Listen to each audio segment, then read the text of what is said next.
Dear student, आज EEDM की इस क्लास में मैं आपको बताऊंगा कि विकास हमारे सरकार के द्वारा जो विकास कार्य कराए गए उनका इन्वायरमेंट पर क्या प्रभाव पड़ा, क्या इफ़ेक्ट पड़ा।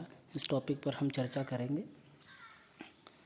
कि आप सभी जानते हैं कि हर राज्य में, चाहे वो केंद्र सरकार हो या फिर राज्य सरकार हो, ये दोनों के द्वारा अपने स्तर से विकास कार्य किए जाते हैं। तो आज हम यहाँ पर यह कंक्लूजन निकालेंगे कि विकास कार्यों से क्या इन्वायरमेंट प्रभावित होता है, किस हद तक प्रभावित होता है, यह यहाँ पर हम आज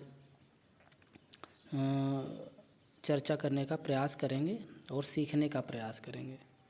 ठीक है, तो इसको अपने एग्ज़ाम की दृष्टि से इम्पोर्टेंट समझें, क्योंकि ऐसे ही टॉपिक एग्ज़ाम में पूछे जाते हैं।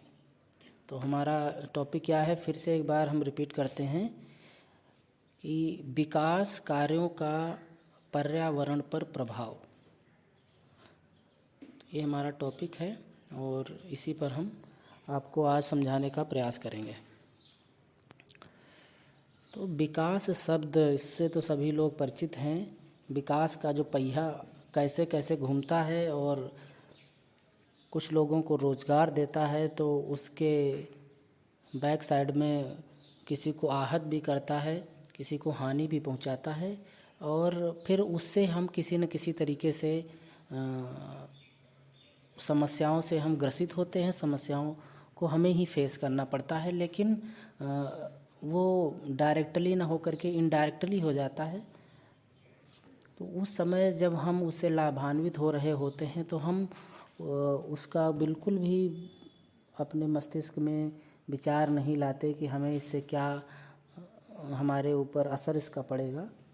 लेकिन अब समय ऐसा नहीं है, सभी को जागरूक होना पड़ेगा, सभी को सतर्क रहना पड़ेगा, क्योंकि बात आती है अपने स्वास्थ्य की, अपने पर्यावरण की।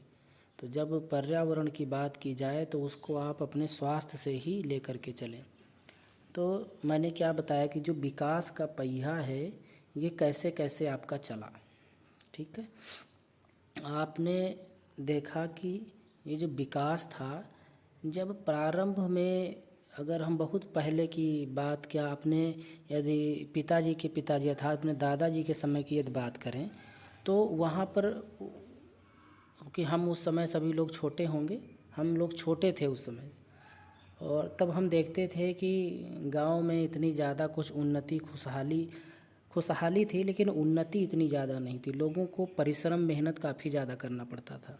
ठीक है, उस समय यातायात के इतने कुछ अच्छे साधन नहीं थे, लोग पहले पैदल चलते थे। ठीक है, फिर और अगर पहले की बात पर इतिहास में जाया जाए तो लोग किस तरीके से अपना जीवन यापन करते थे, है ना। लेकिन धीरे धीरे पहिए की खोज हो गई नवपाषाण काल में, और जब पहिया बना फिर बैलगाड़ी बनी। हम सभी लोग तो कृषक थे ही, पशुपालन हम करते ही थे, पशु भी अपने पास थे, गाय भी थी तो बैल भी थे। बैलगाड़ी बनी, चलने लग गए, धीरे धीरे विकास का पहिया और तेज हुआ। रेलगाड़ी का निर्माण हुआ, जेम्स वाट ने भाप का इंजन बना दिया, भाप का इंजन बन गया। अब सभी लोग उसमें स्टीम पैदा करने लग गए, कोयले से स्टीम भाप बनाने लग गए, और उस भाप का उपयोग उस इंजन को चलाने में किया जाने लगा, और उसके माध्यम से लोग एक स्थान से दूसरे स्थान पर जाने लग गए। हवाई जहाज़ का निर्माण हो गया। मतलब काफ़ी मात्रा में आप कह सकते हैं कि विकास हुआ।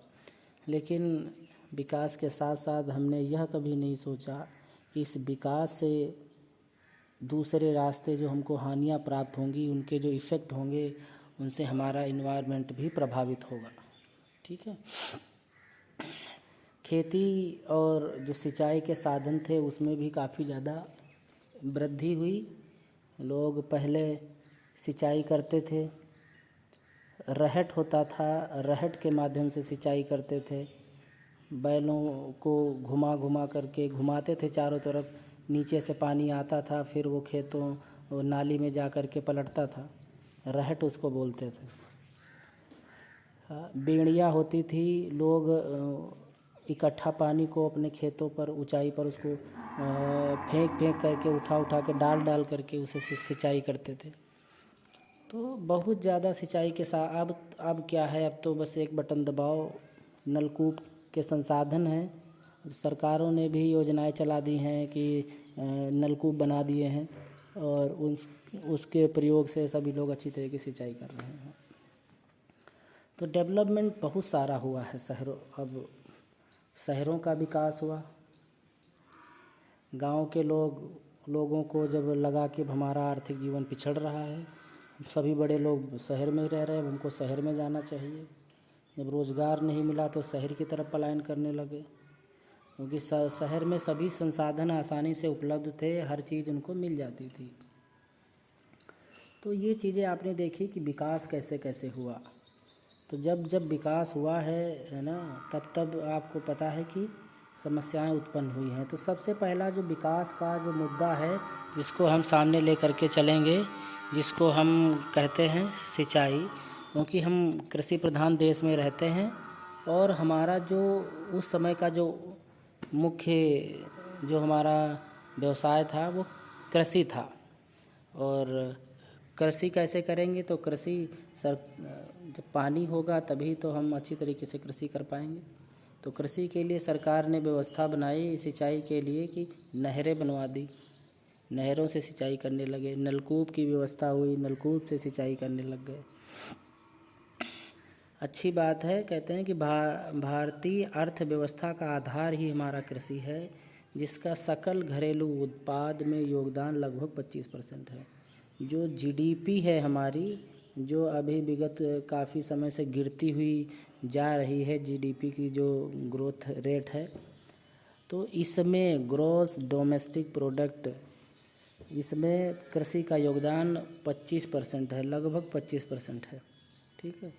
और देश की जितनी भी जनसंख्या है, उस जनसंख्या की आजीविका, उनको जीवित रहने के लिए 70% जो जनसंख्या है वो कृषि पर ही निर्भर है। इसीलिए हमारे देश को कृषि प्रधान देश कहा जाता है। कृषि बाहुल्य है, यहाँ पर खेती सबसे ज़्यादा की जाती है, उपजाऊ भूमि सबसे ज़्यादा पाई जाती है।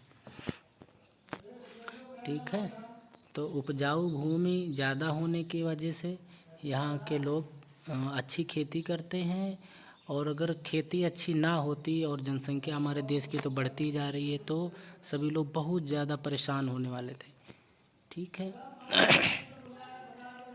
उसके बाद में क्या हुआ कि जो बढ़ती हुई ये आबादी है, कि हमारे देश में जनसंख्या दिन पर दिन बढ़ती जा रही है, तो ये बढ़ती हुई आबादी की आवश्यकताओं की पूर्ति हेतु हरित क्रांति लाने के लिए समुचित सिंचाई व्यवस्था एवं उर्वरकों की आवश्यकता महसूस की गई। वैज्ञानिकों ने बहुत अच्छा प्रयास किया और उन्होंने ऐसी नए नए बीजों की खोज की, नए नए बीज बना दिए कृषि के क्षेत्र में, कि उसमें जो पहले उत्पादक क्षमता बहुत कम होती थी, अब वो बहुत ज़्यादा होने लग गई है। और क्योंकि पहले इतने ज़्यादा संसाधन नहीं थे, इतनी ज़्यादा अच्छे बीज उपलब्ध नहीं थे, लेकिन अब ऐसा नहीं है, अब बहुत ज़्यादा है। हमारे पास में बीजों की अच्छी किस्म है और उर्वरक हैं, है ना। उर्वरक जो कमज़ोर से कमज़ोर ज़मीन में भी यदि उन उर्वरकों का उपयोग किया जाए तो जो हमारे खेत की उर्वरा शक्ति है वो काफ़ी ज़्यादा बढ़ जाती है। लेकिन सिर्फ यही देखना कि उर्वरा शक्ति बढ़ जाती है और उत्पादन क्षमता बढ़ जाती है, उत्पादन ज़मीन का बढ़ जाता है, तो यह गलत होगा। क्योंकि यहाँ पर हम क्या सीख रहे हैं कि इसका हमारे इन्वायरमेंट पर क्या फ़र्क पड़ा, हमारे ऊपर क्या फ़र्क पड़ा, प्राणी जगत पर क्या फ़र्क पड़ा, ये आपको जानना है। तो हरित क्रांति तो आ गई, लोग सभी अच्छी तरीके से उत्पादन करने लगे, किसान अच्छी ज़्यादा उपज लाने लग गया। लेकिन आप सभी ने देखा होगा कि प्राचीन समय में हम सिंचाई के लिए वर्षा के जल पर निर्भर रहते थे, वर्षा के जल पर निर्भर रहते थे। लेकिन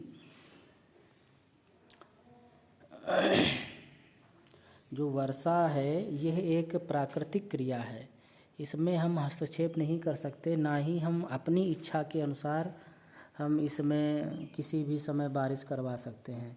और इस प्राकृतिक क्रिया होने की वजह से इसका समय और जो इसकी मात्रा है वो बिल्कुल फिक्स है कि इसको अपने ही समय पे होना है। गर्मी का मौसम होगा, मानसून आएगा, 21 जून 22 जून में मानसून आएगा, फिर बारिश स्टार्ट होगी, फिर कितनी मात्रा में होगी कि नहीं होगी, मानसून लेट आएगा, कुछ भी पता नहीं। ये सब अनिश्चित प्रक्रिया है, प्राकृतिक है, अर्थात ये कुदरत के द्वारा ही, ईश्वर ही इसको हैंडल करता है। ठीक है, तो जब खेती के लिए पानी की आवश्यकता निश्चित एवं समयबद्ध है, क्योंकि खेती अगर गेहूँ आपके खेत में है तो उसका है कि नवंबर में उसकी बुआई होनी है और ये इधर मार्च में उसकी कटाई होनी है। तो जब ऐसा फिक्स है आपका तो वो तो समयबद्ध है कि उसमें 15 दिन बाद, 1 महीने बाद, जब खेत में नमी नहीं होगी, पानी देना ही देना है। तो जो खेती है ये तो हमारा समय पर होना है और निश्चित समय पर इसको करना है, समय पर पानी देना है। लेकिन जो हमारे पास में जो पानी का स्रोत था, वर्षा का जल, वो बिल्कुल अनिश्चित है, उसके लिए निश्चित बिल्कुल भी नहीं है। तो जबकि खेती के लिए पानी बिल्कुल ही निश्चित है, इसके लिए वर्षा के जल पर निर्भर रहकर क्रांति लाना संभव नहीं था। तो इसके लिए क्या किया गया, जब ऐसा लगा कि वर्षा के जल पर यदि निर्भर रहा गया तो खेती को समय से पानी हम उपलब्ध नहीं कर पाएंगे और फसल हमारी सूख जाएगी। तो वर्षा के जल के असीमित भंडार को, जो वर्षा का जल होता था, वर्षा जब होती है तो बहुत ज़्यादा पर्याप्त मात्रा में पानी होता है, तो उसको क्या किया जाता है, उसको रोका जाता है। तो भंडार को, जो कि नदियों नालों से होता हुआ जो समुद्र में चला जाता था, उसको रोक कर बड़े बड़े बांध बनाए गए। सरकार ने बांध बना दिए और उन बांधों के माध्यम से उस पानी को रोकने का प्रयास किया गया, जिससे कि आगे चल कर के उस पानी से खेतों की सिंचाई की जा सके। और धीरे धीरे उन बांधों में से जो पानी था वो नहरों में डाला गया, नहरों के माध्यम से वो पानी आगे आने लग गया। और भारत सरकार के द्वारा सिंचाई की आवश्यकता अनुसार बांध से, नहरों के माध्यम से पानी धीरे धीरे जनता के लिए उपलब्ध कराया जाने लग गया, जिससे समय पर पानी फसलों को मिलने लगा। जिन भागों में नहरें नहीं थी वहाँ पर सार्वजनिक एवं निजी क्षेत्र द्वारा नलकूपों का निर्माण करवाया गया। ठीक है, वहाँ पर सरकार ने क्या कर दिया, नलकूप लगवा दिए। सरकार ने नहीं लगवाए तो निजी लोगों ने अपने स्वयं के नलकूप लगा लिए खेतों में बोरिंग के माध्यम से। फिर क्या था, समस्या तो यहीं से उत्पन्न होनी थी कि वर्षा के जल को यदि हम सिंचाई के लिए उपयोग कर रहे थे बांध बना करके तो ठीक था, लेकिन जहाँ पर ऐसी सुविधा नहीं हो पाई और जहाँ पर हमने नलकूपों का सहारा लिया, वहीं से दिक्कत स्टार्ट होना शुरू हो गई। क्योंकि इन नलकूपों के माध्यम से जो जल की निकासी होती थी, वो जल हमारा आता था, भौमगत जल हमारा होता था, पृथ्वी के नीचे का जल होता था, जिसको हम पीने के लिए, जिसका हम इस्तेमाल करते हैं। और इस भौमगत जल से सिंचाई करना ही मनुष्य के लिए हानिकारक सिद्ध होने लग गया, क्योंकि अब सिंचाई तो फिक्स समय पर होनी है, पानी उसको देना ही देना है, और वर्षा जो है वो अनिश्चित है, उसका कोई समय फिक्स नहीं है कि कब होगी। तो मनुष्य को जब भी ज़रूरत पड़ती है तो वो नलकूपों के माध्यम से इस धरती के जल का दोहन करने लग गया, पर्याप्त मात्रा में जल निकालने लग गया, जिससे जो पृथ्वी का जो भौमगत जल स्तर था वो धीरे धीरे गिरने लग गया। और जब पानी नीचे गिरने लग गया तो मनुष्य को पीने का पानी भी दूभर होने लग गया, क्योंकि जब ये भौमगत जल, हमने बताया था कि जो जल है इसमें से 97% जल समुद्र का है जो पृथ्वी के 3/4 भाग पर स्थित है। मतलब एक हिस्सा पृथ्वी और 3 हिस्सा हमारा जल है समुद्र का। लेकिन ये समुद्र का जल का जो पानी है इतना खारा होता है कि इसको किसी काम में लाया ही नहीं जा सकता है। और शेष बचे हमारे 3%, जिसमें से 1% जल हमारा हिमनद का है जो कि पहाड़ी क्षेत्रों से बर्फ़ के माध्यम से हमको प्राप्त होता है। और 2% जल हमारा भौमगत जल है जो पृथ्वी के नीचे पाया जाता है। तो ये 3% जल है जिसको मनुष्य अपने पीने के लिए इस्तेमाल करता है।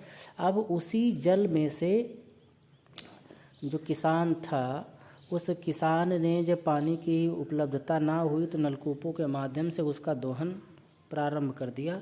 जब दोहन प्रारंभ कर दिया तो अत्यधिक दोहन से भौम जल स्तर जो था वो नीचे जो है वो जाने लग गया कि उसका दोहन हो रहा है।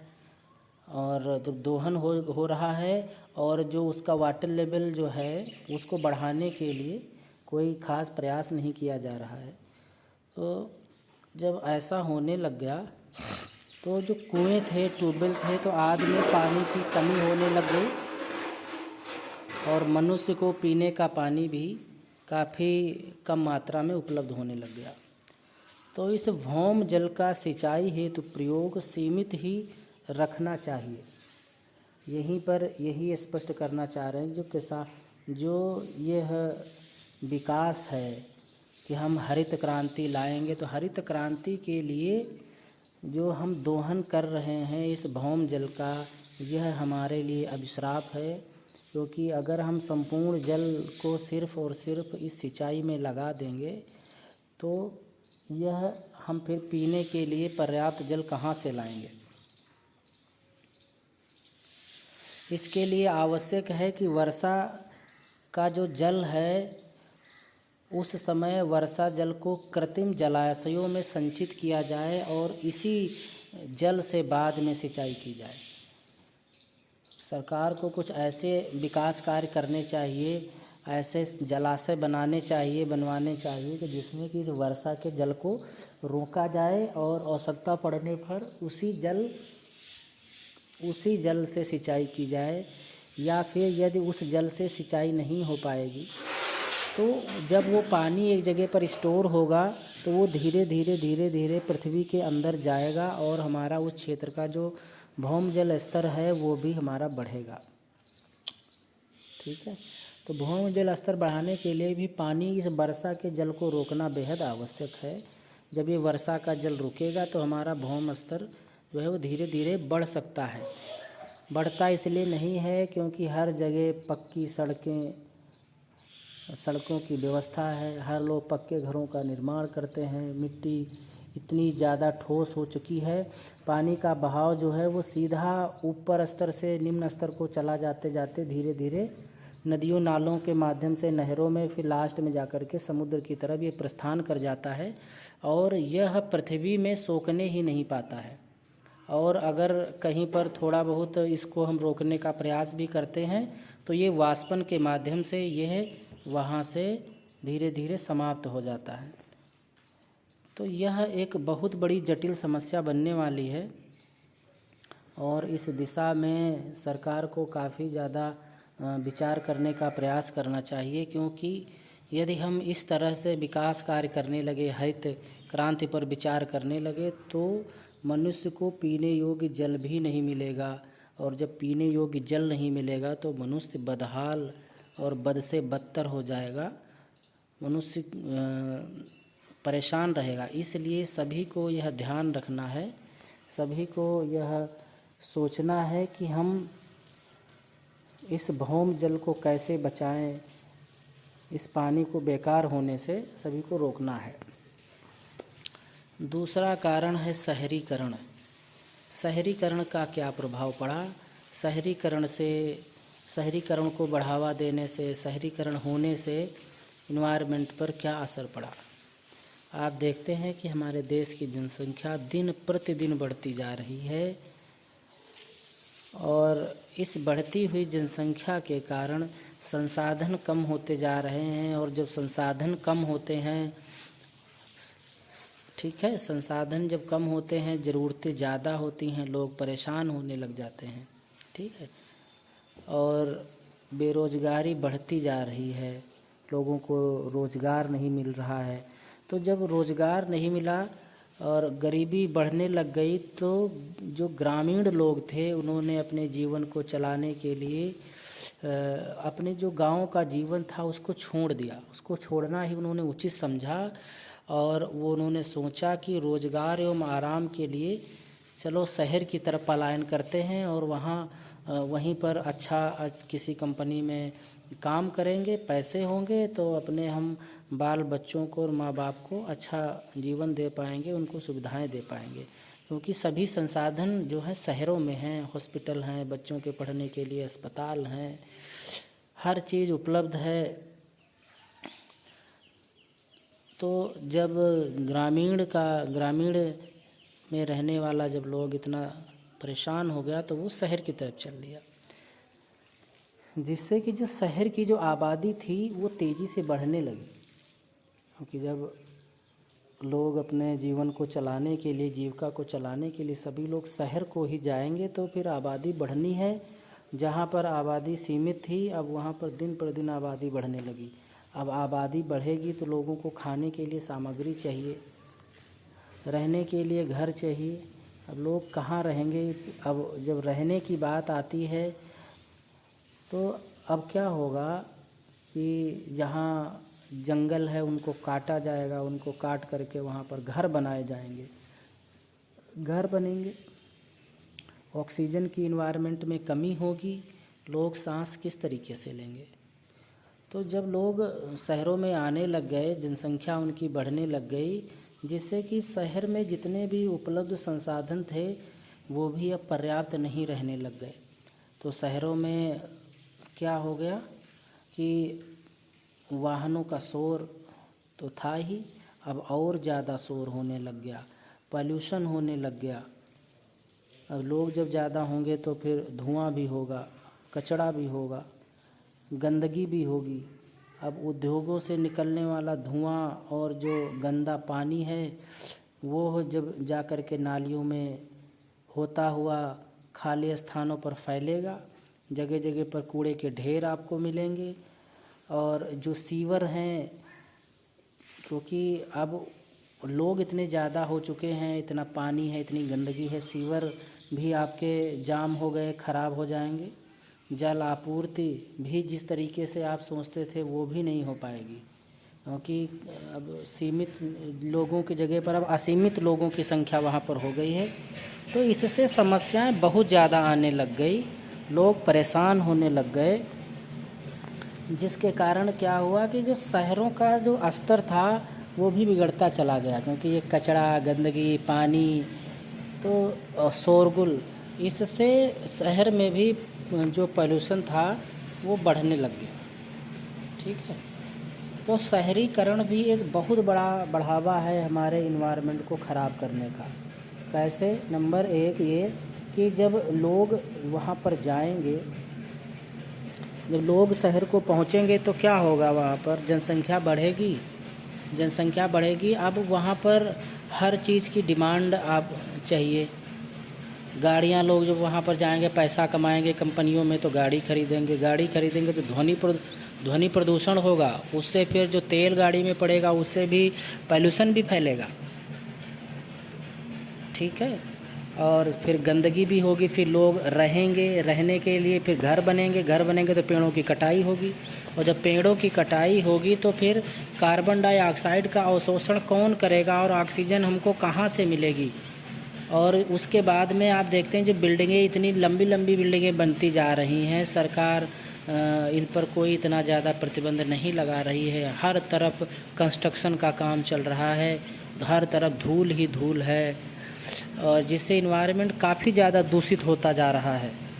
तो यह हमको ध्यान देना होगा, तभी हम इस पर अच्छी तरीके से रोक लगा पाएंगे, और स्वयं को जागरूक होना पड़ेगा।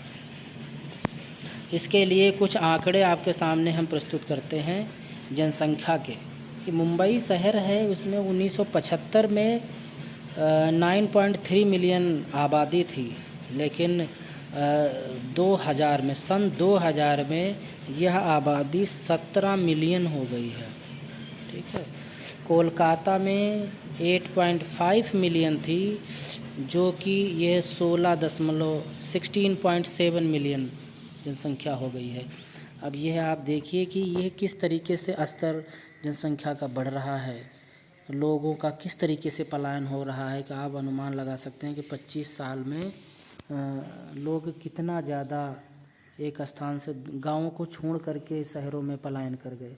और जब इतना ज़्यादा पलायन होगा तो वो जो क्षेत्र है, वो जो शहर है, वो शहर आपका दूषित हो जाएगा, वहाँ की हवा दूषित हो जाएगी, माहौल दूषित हो जाएगा।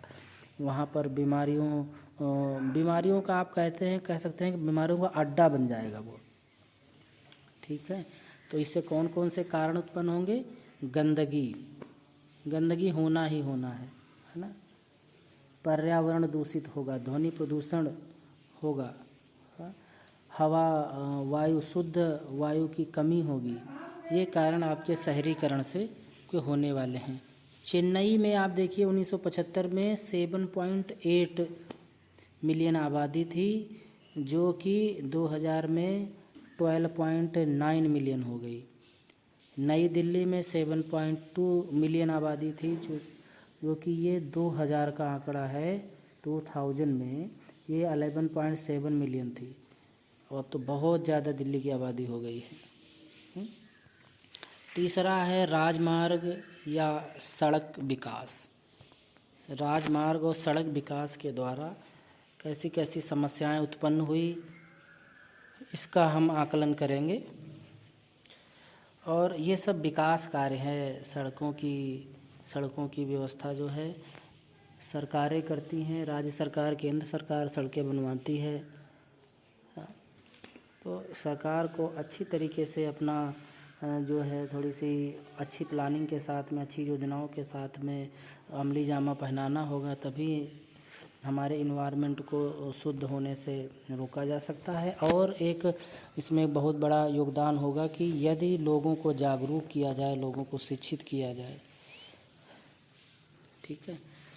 और हमारे जो वैज्ञानिक हैं उनको भी प्रोत्साहन दिया जाए, उनको जागरूक किया जाए, अच्छी शिक्षा उपलब्ध कराई जाए लोगों को, जिससे कि ये समुद्र के खारेपन को कम करके उसका जो है उपयोग उस पानी का अन्य चीज़ों में किया जाए। क्योंकि ये जो पानी है, इसी पानी से आप देख लीजिए कि बिजली बनाई जाती है। तो पानी हमारा वेस्ट हो रहा है, तो हम आगे बहुत समस्या आने वाली है। तो ये जो राजमार्ग हैं, हाईवे डेवलपमेंट हो रहा है, इस पर चर्चा करते हैं। मनुष्य इतना विलासी हो गया है कि अब अगर उससे साइकिल से चलने के लिए कहा जाए तो बिल्कुल नहीं चलेगा।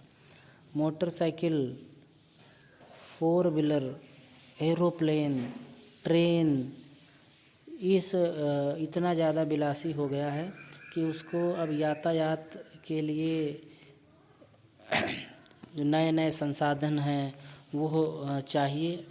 अब चूँकि उसके पास पैसा है, उसने आर्थिक जगत में उसने मेहनत की है, परिश्रम कर रहा है, तो सभी संसाधन जो हैं वो पैसे से उपलब्ध हैं। पैसा दे करके आप वो संसाधन खरीद सकते हैं, यातायात के साधन आप खरीद सकते हैं। तो यातायात के साधनों में इतनी ज़्यादा वृद्धि हो रही है, गाँव को शहरों से जोड़ने के लिए एवं जितने भी अन्य औद्योगिक आवश्यकताओं के लिए सड़कों का विकास बहुत पहले से ही किया जा रहा है। सरकार ने ये सोचा कि यदि हम गाँवों को शहरों से जोड़ देंगे तो जो गांव के किसान हैं उनकी जो खेती में जो उपज होती है, जो पैदावार होती है, यदि हम उन गाँवों को सड़कों को हम शहरों से जोड़ देंगे, गांव की जो सड़कें हैं उनको शहरों से जोड़ेंगे, तो काफ़ी लाभ होगा। किसान अपना समय से जो है उसका जो खेतों में पैदावार है उसको मंडी में बेच पाएगा और अच्छा मुनाफा कमा पाएगा। लोग, जब भी गांव के लोग हैं वो शहरों में इलाज कराने के लिए समय से जा सकते हैं। बच्चों को अपनी शिक्षा दिलाने के लिए शहरों में जाया जा सकता है। तो कई कारण थे, कई लाभ थे इन राजमार्गों के बनाने के, इन सड़कों को बनाने के। लेकिन इन सब के पीछे यदि हम कारण देखेंगे तो हमको थोड़ा सा जागरूक होना पड़ेगा क्योंकि जब तक ये सुविधाएं भी हमारे पास नहीं होंगी, संसाधन नहीं होंगे, तब तक भी हम अच्छी तरीके से काम नहीं कर सकते हैं। लेकिन अधिक ज़्यादा उपयोग, अधिकता ही पर्यावरण को नुकसान पहुंचाती है, तो अधिकता को थोड़ा सा रोकना है। पूरे देश में इस समय सड़कों का जाल हर तरफ बिछा हुआ है, पूरे देश में सड़कें ही हैं, क्योंकि ये सड़कें कई प्रकार की बनाई जा रही हैं। जैसे गांव में होता है, गांव के अंदर खड़ंजा बना देते हैं, आरसीसी की सड़कें बनाई जा रही हैं, सीमेंट की जो सड़कें हैं, बिटुमिन की सड़कें बनाई जा रही, मजबूत से मजबूत सड़कें बनाई जा रही हैं। अब तो परिवहन डिपार्टमेंट के द्वारा ऐसी मजबूत सड़कें और चौड़ी सड़कें बनाई जा रही हैं जिन पर यदि आवश्यकता पड़े तो जो हमारे फाइटर प्लेन हैं उनको भी, उनकी भी उड़ान जो है वो भरी जा सकती है। इस ट्रायल तक की सड़कों का निर्माण हुआ है। तो ये ज़रूरी भी है आवश्यकता पड़ने पर, लेकिन हमें थोड़ा सा अपने इन्वायरमेंट को शुद्ध रखने के लिए भी प्रयास करना होगा। और ये जो सड़कें बन रही हैं इनकी गुणवत्ता पर भी हमको विचार करना होगा कि ये जो सड़कें हैं ये अच्छी हों, टिकाऊ हों और ज़्यादा दिनों तक ये चल सकें, और इनको इस तरीके से इस टेक्नोलॉजी के साथ में बनाया जाए ताकि ये जल्दी से जल्दी ये ख़राब ना होने पाए। और जब आजकल ये सड़कें बनाई जाती हैं, हाईवेज़ बनाए जाते हैं, नए नए हाईवे बनाए जा रहे हैं, राष्ट्रीय राजमार्गों का निर्माण हो रहा है, तो इनमें देखते हैं कि सरकार का ये प्लान होता है कि एक ऐसा प्लान बनाया जाए जहां से कई सारे राज्यों को और उन राज्यों के कई सारे शहरों को एक साथ जोड़ा जा सके। इस तरीके से यह प्लान तैयार किया जाता है, इस तरीके से यह रोड मैप तैयार किया जाता है। तो यह वहाँ उनके लिए जो ज़मीन ये ऑक्युपाई की जाती है, जो किसानों की ये ज़मीन खरीदी जाती है, उस अंतराल में बहुत सारे पेड़ होते हैं, उनकी कटाई होती है, जिसकी वजह से हमारे इन्वायरमेंट में काफ़ी ज़्यादा असर पड़ता है। और इस कंस्ट्रक्शन के काम की वजह से काफ़ी ज़्यादा डस्ट जो है वो हमारे इन्वायरमेंट को दूषित करती है।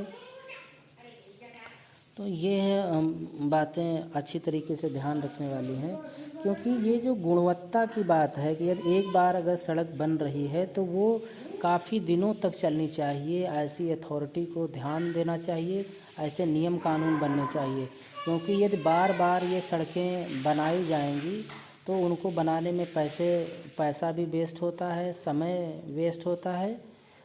और इसीलिए ये ध्यान रखने वाली बात है, सड़कों की जो गुणवत्ता है वो काफ़ी अच्छी क्वालिटी की होनी चाहिए, ठीक है। और क्योंकि जब सड़कें अच्छी क्वालिटी की नहीं बनती हैं तो सरकारें कहते हैं कि पैसा कम है, और वो विश्व बैंक से ऋण लेती हैं, वर्ल्ड बैंक से ऋण लेती हैं। अब वो जो ऋण लेंगी तो उसका फिर जो जनता है उस पर काफ़ी ज़्यादा असर पड़ता है। और क्योंकि जो जनता का जो टैक्स है उसी कलेक्शन से ही बाद में उसको वापस करना पड़ता है। तो यदि हम अपने यहाँ पर ऐसी टेक्नोलॉजी डेवलप करें जिससे कि हम कम पैसे में अच्छी सड़कें, टिकाऊ सड़कें बना सकें, और हमें विदेश से भी इस प्रकार का कोई कर्ज ना लेना पड़े, ठीक है। तो इसके लिए कुछ बड़ी बड़ी संस्थाएं डेवलप की गई हैं, जिसमें से राष्ट्रीय राजमार्ग विकास योजना है, नेशनल हाईवे डेवलपमेंट प्रोजेक्ट जो कि 1996 से तैयार है। इसके उपरांत प्रधानमंत्री भारत जोड़ो परियोजना थी, और जो कि 2003 और 2004 के मध्य जो सत्र था 2003-2004 का, उस दौरान से ये कार्य कर रही हैं। तो हमें ये जो विकास के कार्य हैं, चाहे वो सड़क हो, चाहे वो हमारा शहरीकरण हो, चाहे हमारा सिंचाई का, इरिगेशन का काम हो, इन सभी को हमें ध्यान में ये रखना है कि इन्वायरमेंट हमारा कम से कम दूषित हो और हम अच्छे से अच्छी तरीके से अपने इस पर्यावरण को दूषित होने से बचा सकें। अब इसी के साथ साथ हमें यह भी ध्यान देना होगा कि जो मनुष्य है इसने कई क्षेत्रों में बहुत अधिक विकास किया है। ठीक है, जैसे रेल यातायात के क्षेत्र में, हवाई यातायात के क्षेत्र में, वाहनों के विकास में, उद्योगों के विकास में किया है। अब रेल है तो रेल जब चलती है तो ये डीजल से चलती है या पहले से कोयले से चलती थी, तो इनसे बहुत ज़्यादा पॉल्यूशन निकलता है, धुआं निकलता है। वो धुआं एनवायरनमेंट में बहुत ज़्यादा दूषित करता है, और जब यह दूषित करता है इन्वायरमेंट को, तो इससे हमारी जो गैसें निकलती हैं, इससे सांस लेने में काफ़ी ज़्यादा दिक्कत होती है, क्योंकि इसमें बहुत ही हानिकारक गैसें होती हैं।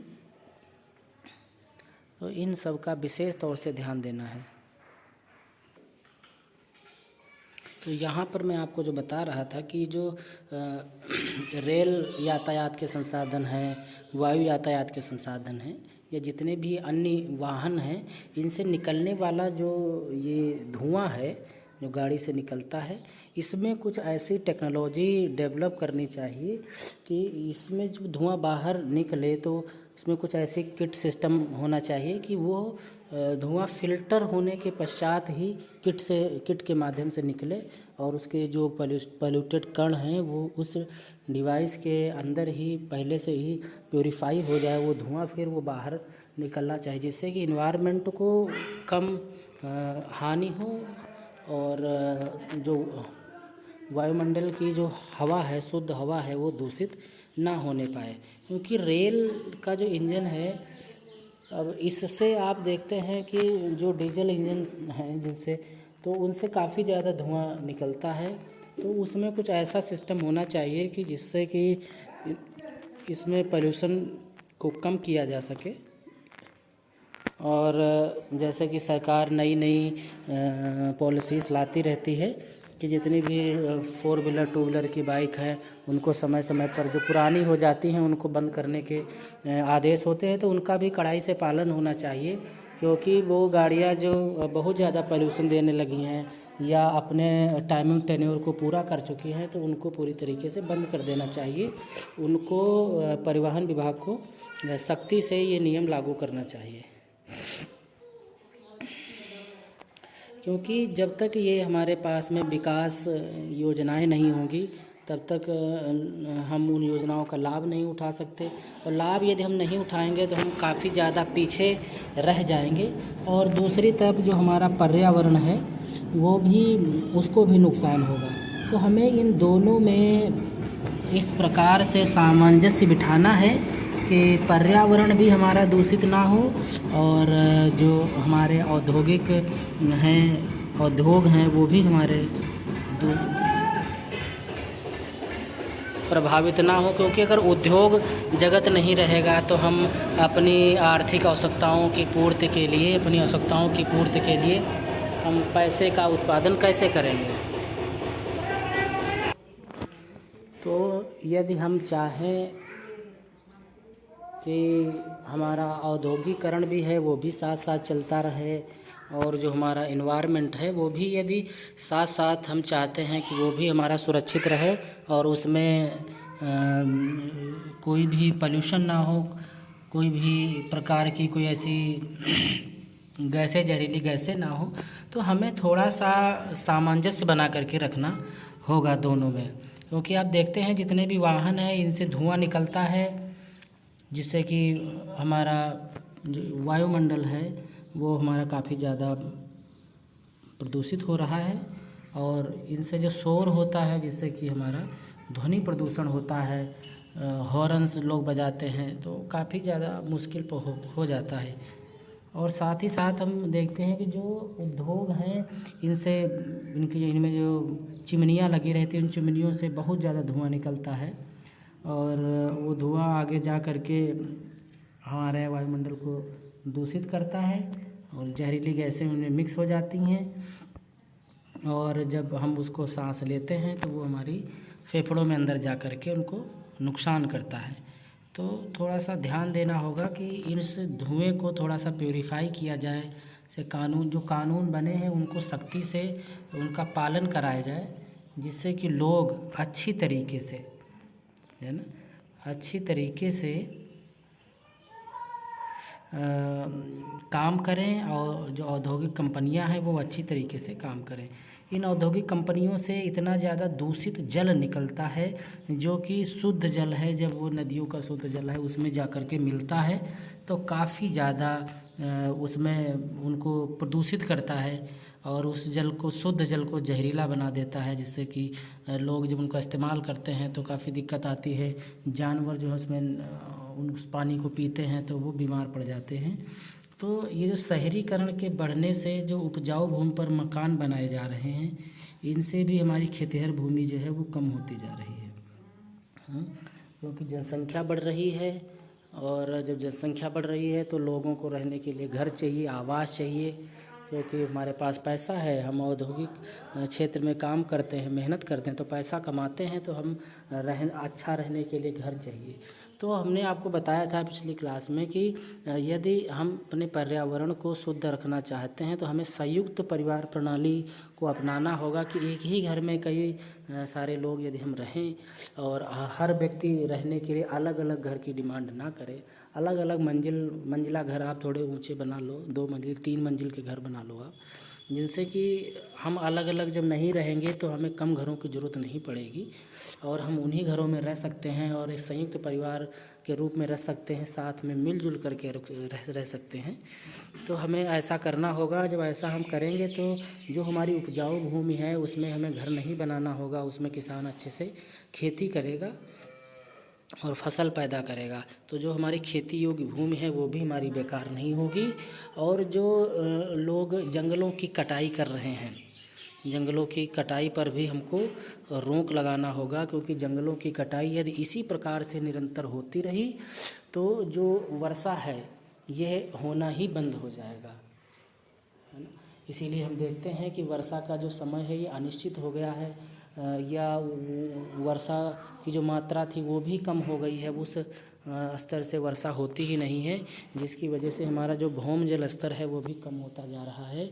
सिर्फ उसका दोहन हो रहा है, पृथ्वी के अंदर ज़मीन में पानी जाता ही नहीं है।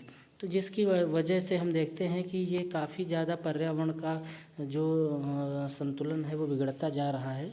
तो हमें बहुत ज़्यादा ध्यान देने वाला है और हम यही चाहेंगे कि चीज़ें सभी रहें, औद्योगिकरण भी हो और इन्वायरमेंट भी स्वस्थ रहे। तो उसके लिए हमको कुछ कदम उठाने होंगे और ध्यान देना होगा, सभी को सोचना होगा कि हमको अपने पर्यावरण को स्वच्छ बनाना है, साफ़ सुथरा बनाना है, तभी यह संभव हो पाएगा, नहीं तो ये संभव नहीं हो पाएगा।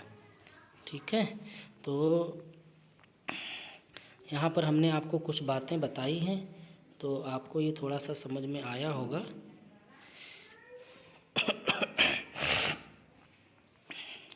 जैसे कि मैंने आपको इसमें